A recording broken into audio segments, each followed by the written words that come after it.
Hey guys, what's up? Welcome back to the channel. It's Cynicalex, and today we're going to be talking about the second card deck. Now, for those of you who don't know what this is, it's basically giving you the ability to customize and have two different sets of 5 cards that you can then specify for different pieces of content, especially when it comes to autoplay game modes. So this is a really cool piece of customization. It affects your entire account, so obviously cards are always super important, but I'm going to be looking at this from a free-to-play perspective today because of the flexibility that it gives a content creator like me. I'm going to make a follow-up video explaining what I think the best tips are for the card deck 1 and card deck 2, but what I want you to know just for now is that 1, the stats do not stack. So don't panic and think you have to just throw 5 cards in here and go. You might not even have unlocked the second deck because it costs 1,000 crystals. Another thing is you don't have to unlock the second card deck. Some players might tell you that you have to, and it's like going to be so OP and it matters so much to MFF.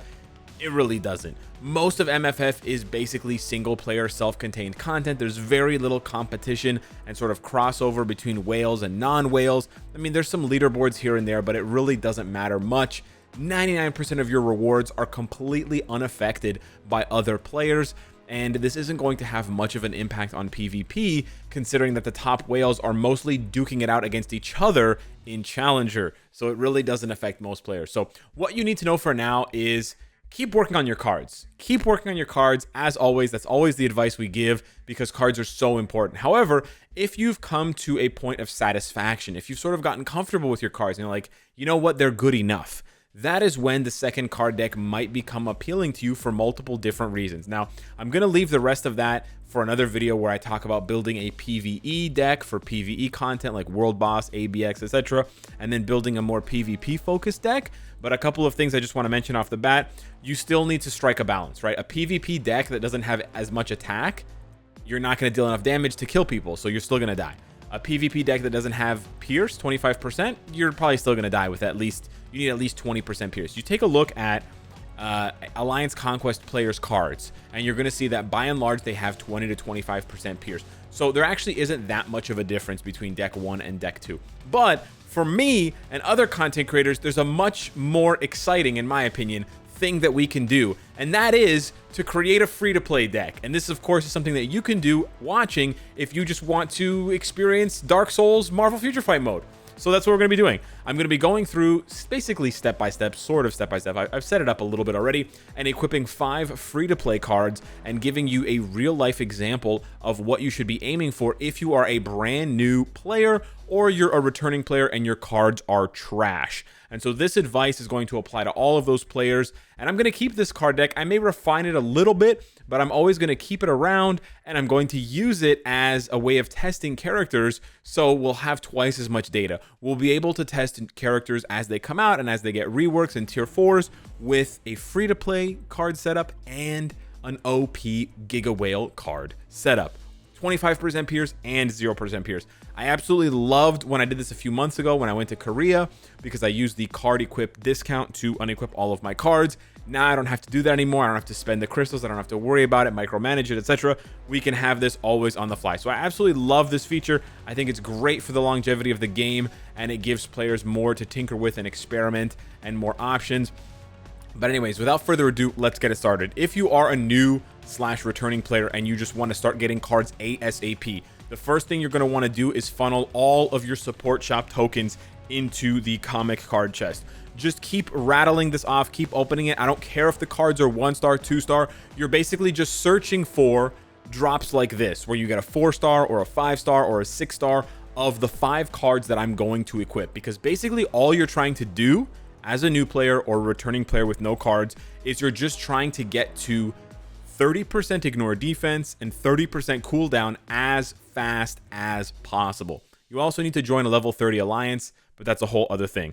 If you don't have any support shop tokens or you don't have enough of them, you should obviously then be spending the rest of your X-Men materials, the X-Genes, crafting cards here. This is a much better source of very high level cards. Like they're all 4 to 6 or 3 to 6 stars. So this is very, very good.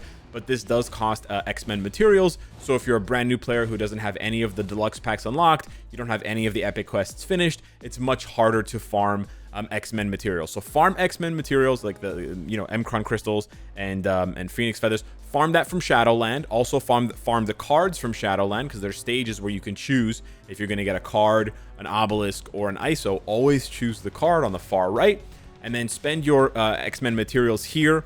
Don't build up characters just yet. Just farm those cards until you can do what I'm about to do. And basically what I'm about to do is I'm about to equip these 5 cards, and this is basically, that's it. That's the whole shebang. So we're gonna go down here. I've already set them up here just to save us some time. I was thinking about upgrading them in the video, showing the 1 to 6 star process, but you don't need to do that. So just get them to 6 stars as soon as possible. I see people still equipping 5-star cards and then leaving them at 5 stars. I don't know what you're waiting for, Buster. Just get the card to 6 stars.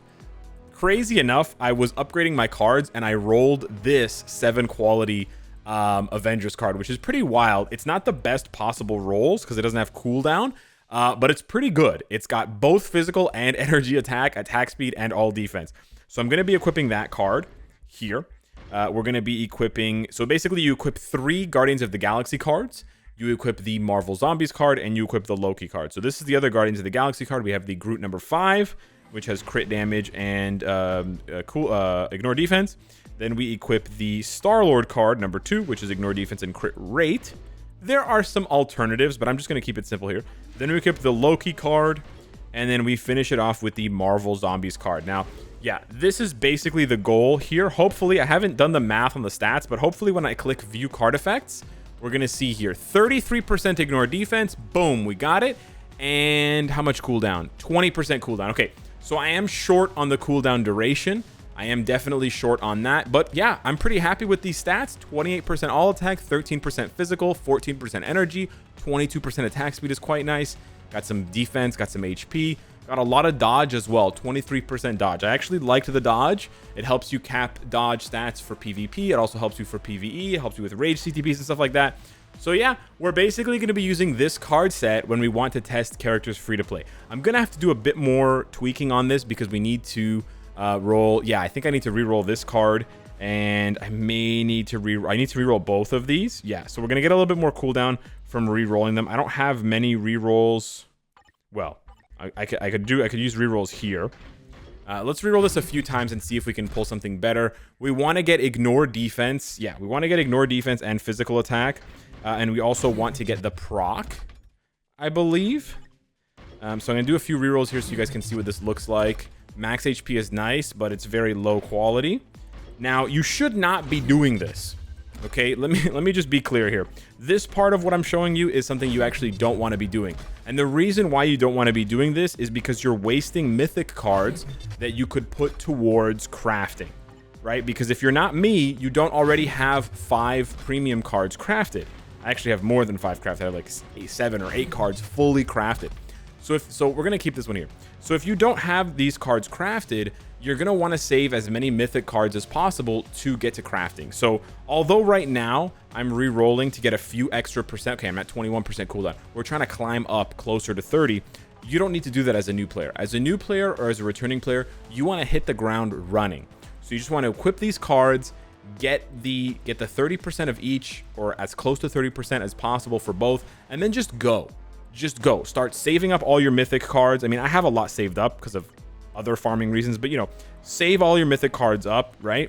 Save them all up. You're going to need 30 mythic cards per card for crafting the stars, right? So once you get the 5 premium cards that you want to craft, like Luna, White Fox, etc., you're going to need 150 boost comic cards or 150 random mythic cards, right? So because of that, you're going to need to do this, and you're just going to need to save them. So just save all your cards. Don't bother re-rolling your non-premium cards to try to get better stats, try to get optimal stats.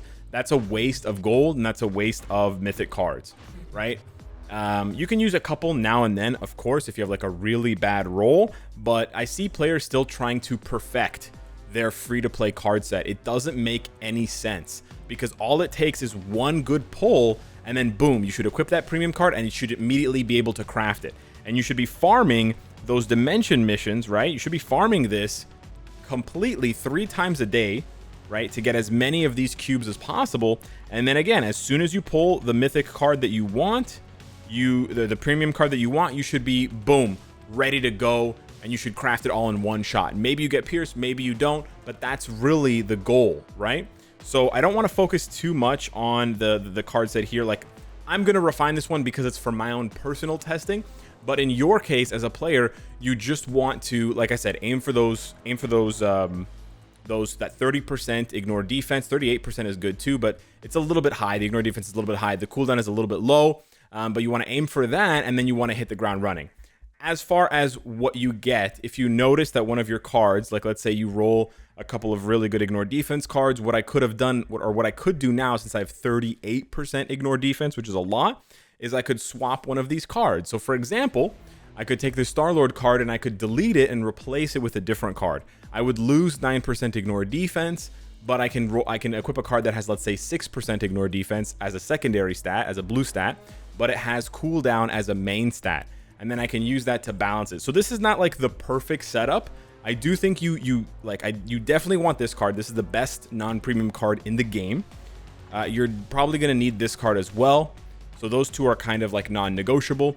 And then between these three, it really just depends. Just a quick PSA for the cards that I have equipped. I know there are better non-premium cards that you can use in certain situations. This is absolutely not supposed to be an exhaustive list of all non-premium cards. Like, for example, if you can get your hands on this card, it can be very good for beginner players.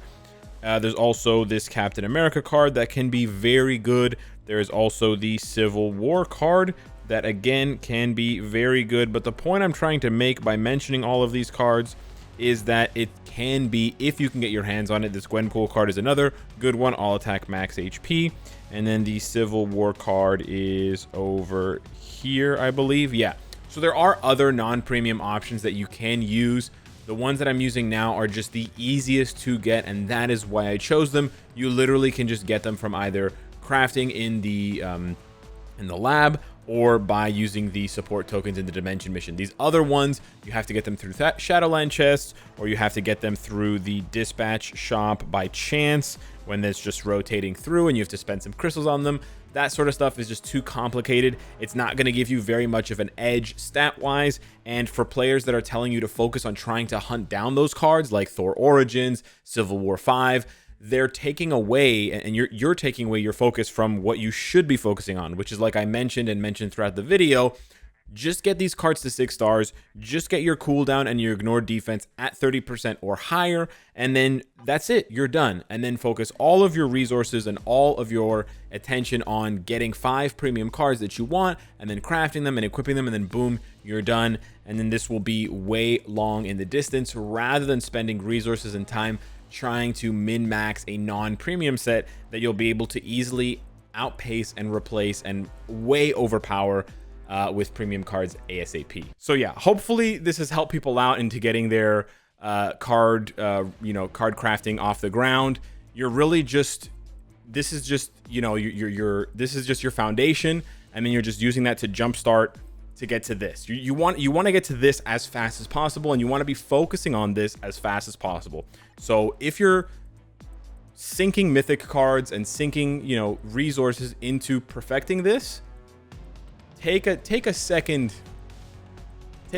pass, think about it, and maybe reallocate your resources, because long term, this is what you're aiming for, not this, unless you want this experience, I guess. So yeah, hopefully this helps you out. Thank you so much for watching. Let me know what you think down below in the comments. We'll have tons more content using these cards coming up very, very soon. I'll give you guys, I'll post on social media when I have a final snapshot of what these cards are going to look like. But again, we're not aiming for perfect free-to-play cards. We're just aiming for ones that will allow me to still enjoy the content without too much of a hindrance. But yeah, thanks so much for watching. Like I said, smash the like button, and I'll see you in the next one. Take care.